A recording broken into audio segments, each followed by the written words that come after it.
And in all honesty, Lucy, I mean, you can't argue with that, can you? That was a tremendously dominant performance. Pontypridd defended wholeheartedly, but ultimately, yeah, that was just spectacular from Wrexham going forwards, wasn't it?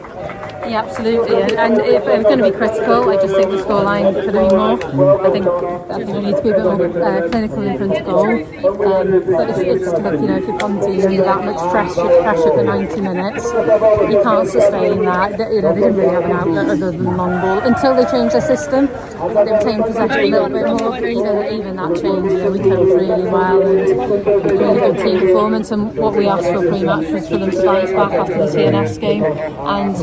And you know, the players did that, the side did that, and it was a really good performance from Wrexham. And I think, like I said, the only disappointment would be not scoring more goals. I mean, it was sort of frustrating early on for the simple reason that we were living in their penalty area, only got the one goal, which was an own goal from a lovely delivery from a corner, and then they got themselves an equaliser with an own goal, and you just sort of think, come on, we can't let this happen. But Edinburgh strikes straight back. And from that point onwards, yeah, the game started to resemble what it ought to have done. I mean, lovely second goal by Edinburgh with the chip. Mahmood at the very last minute with that glorious long-range shot. Her second goal as well. But yeah, and Barker with a lovely run and finish through the middle. It was just hugely enjoyable. And had it not been for Lisa Hawkins, who was outstanding in goal for Pontypridd, really, it could have been a cricket score, couldn't it, in all honesty?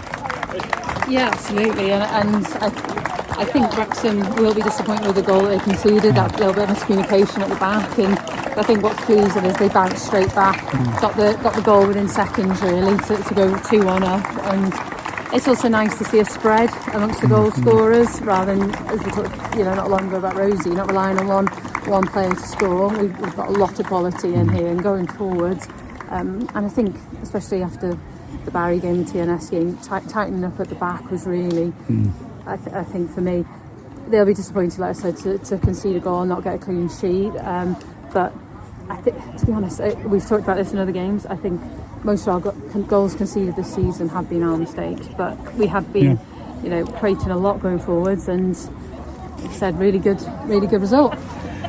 Top quality, bench-based photo bombing. Good stuff. Careful, we'll pull you into the broadcast. But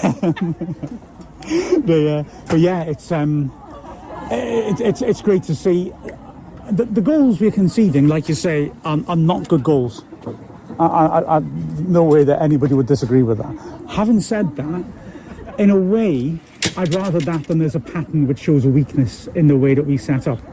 Do you know what I mean? Because if you were getting exploited because a player wasn't doing their job properly, or getting exploited because of our shape, like the men's team were earlier in the season when our rest defence shape was quite stretched and we were getting hit on the counter-attack far too easily, I'd be worried.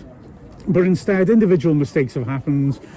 They've not tended to be a pattern, and to me, you sort of think, okay, that's something that hopefully we can just iron out. It's quality of personnel, and you don't look at those players and think they're bad players. It's just a case of getting those out of our system almost. Yeah, human error really, isn't it? And you can't always account for something like that. I think today, we could have. I think there was miscommunication between, I think it was Smith and Craven. Yeah. So today, I think something like that, we can tidy up on that bombs. But yeah, I think individual mistakes, they are going to happen. The players are human. It's going to happen. But so I think you're right. There isn't an obvious weakness as such, you know, which is being exploited. So I think as well, when you consider, we said during commentary, you know, they've only played 4 games together. Not been together too long. So I think it's an exciting squad, and I think there's so much more to come from this team. 100% correct. And as they're all in their huddle now, they all sound happy in there as well. Yeah, that goal as well. I mean, I think it's also partly born from the fact that they want to play football. And maybe that was a situation where, as a defender, you think, okay, let's stick this off the pitch and then talk about why we had to thump it for a throw-in. But I think instead, Smith wanted to play football, and we're committed to that. And if you keep doing that, you'll score more goals through it than you will concede through it. So I think understandable, I think, in a lot of ways. But having said that, like I said, going forwards, I mean, we were devastating. The only thing is we didn't get as many goals as we could have done. But the set-piece delivery, especially corners, Snape and Cara Jones, was terrifying, wasn't it? And the first goal comes from one of those, from an own goal. But it was just consistently good. It was, and we saw that against Barry, first goal from a corner that Bartle scored. So the balls into the box are really good. You know, it's really frustrating when you're watching and you think, oh, you're going to beat the first player there.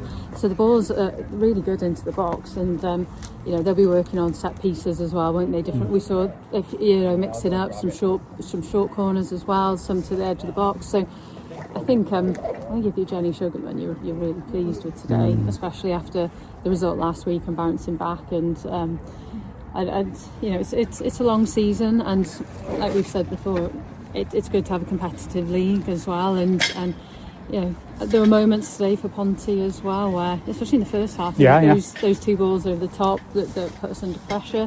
And other than that, I think we coped really well with the bitter threat that we saw. But I think as well, even with a few injuries, obviously not naming a full bench, it didn't affect us today. Nice to see some of the younger players getting called up, getting a few minutes as well. Yeah. So opportunity to try players in different positions, like Ava coming into midfield. So I think, I think pleased all round.